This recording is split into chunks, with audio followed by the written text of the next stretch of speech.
Hey guys, I have a Discord server. You guys should totally join our community. I'm also really active on Twitch as well as social media like Instagram, Twitter, all that stuff. If you guys want to follow me and stay up to date with everything, check out all the links in the description down below. And I guess enjoy the video.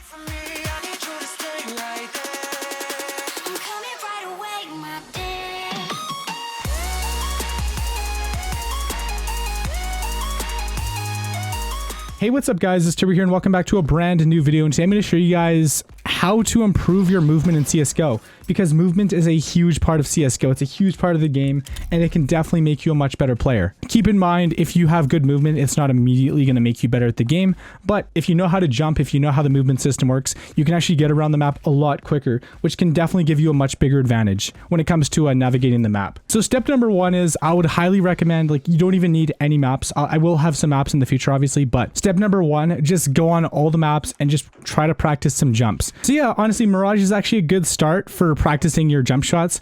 There are some maps as well. We will go over some maps in a little bit, but first of all, I think it's good just to like go on the maps and just walk around, like see what kind of jumps you can make, see what you can do basically.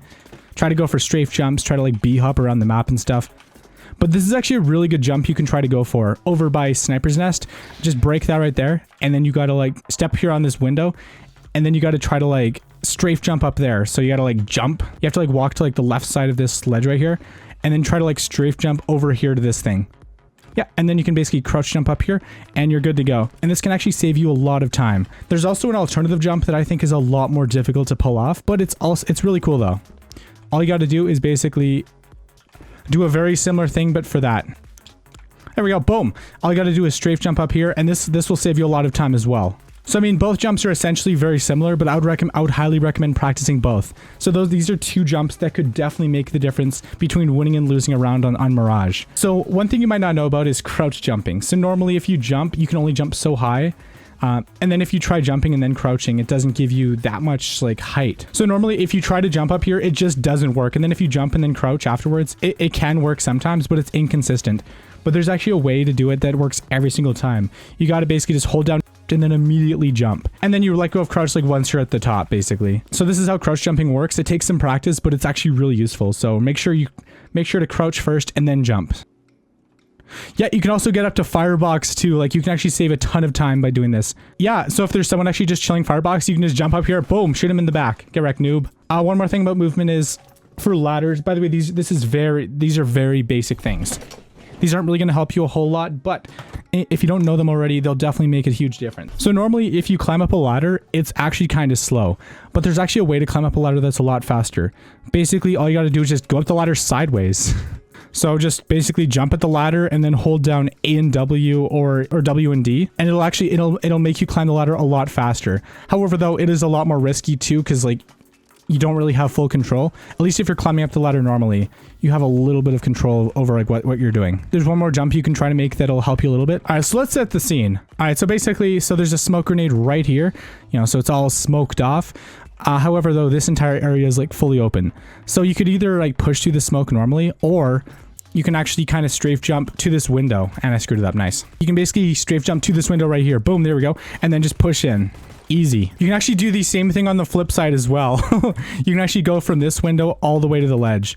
So you can kind of like catch them off guard. All right, let's get into the maps that'll help you with your movement. Here we go. So there's like these shortcut maps. These will actually help you like practice all the shortcuts and all the jumps you need to do. Mirage and Cache are probably the main maps, but there's probably more maps in the future. I mean, there's probably more maps too that'll help you make some more jumps, but obviously like Cache is probably the map that has like the most like jumps that help you. Like if you have good movement on Cache, it'll definitely make a huge difference.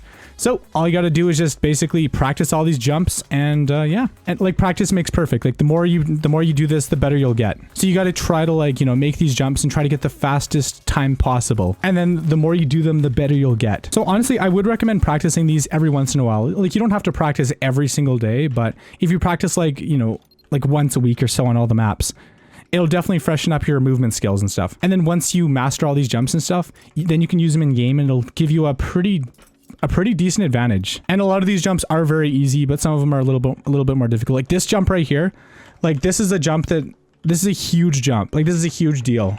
If you can make this jump, it'll give you a huge advantage, being able to jump to Shroud without another person. Yeah, I highly would recommend practicing that. Also, there's this jump right here. Like, this jump is one of the most difficult jumps in the game. It is incredibly difficult. Like, I screwed it up, but if you can do it though, it's a huge time saver. And then this jump right here, this is actually kind of, this jump is actually kind of tricky.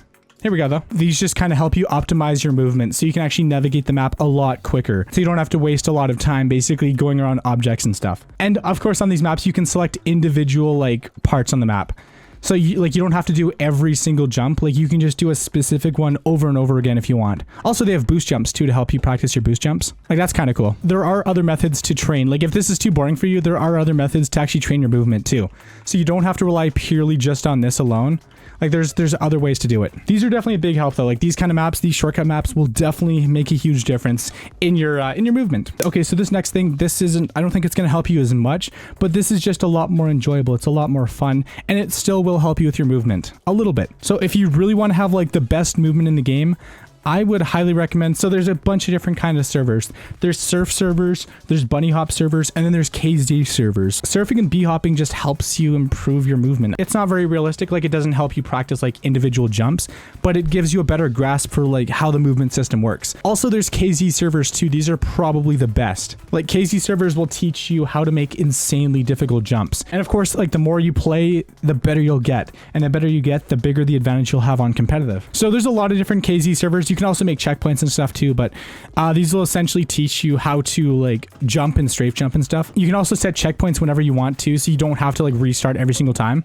However, though, if you want it to be more challenging, you can restart every time. When you're first starting out, when you're first learning, I would recommend setting checkpoints as frequently as you can, just to save you a lot of time. But then once you get more adept at it, once you get better, don't use as many checkpoints. So these will teach you everything you need to know about strafe jumping and like crouch jumping and everything. And some of the jumps are really tricky, so oof.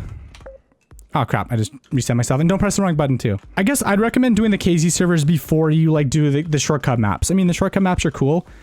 But if you do the KZ stuff first, you can actually kind of like learn the controls and learn how everything works better. Once your movement is really good, then you can practice a lot more and you'll have a lot more benefit out of it. You'll get a lot more benefit out of it. Yeah, so let's just quickly go over everything again. So step number 1, I would recommend, well, just play CSGO and just enjoy it. And if you think movement would give you a better experience, I mean, honestly, like learning these kind of strafe jumps and learning how to surf and bee hop and everything isn't for everybody. But if you think it's interesting, then definitely give it a shot. But I would highly recommend using KZ servers first to get a basic understanding of the game. Well, I guess first of all, play the game. And then once you go on KZ servers, then go on like these little shortcut maps, or just go on the actual maps themselves and try to practice the toughest jumps. You can put on no clip to save you some time, and then just add in a little bit of bunny hopping and surfing, and boom, there you go.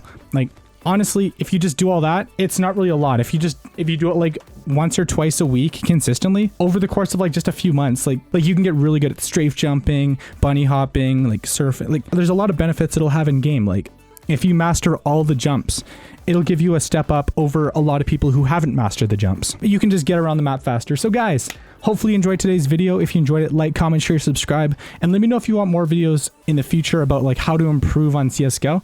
I mean, I'm not the best CSGO player in the world, but even though I'm bad at the game, even though I'm trash, I know what it takes. So if you guys enjoyed the video, like, comment, share, subscribe, click that bell icon, and if you watch the video all the way until the end, leave a comment saying hashtag CSGO movement is pretty cool, and I'll do my best to try to give you guys a heart.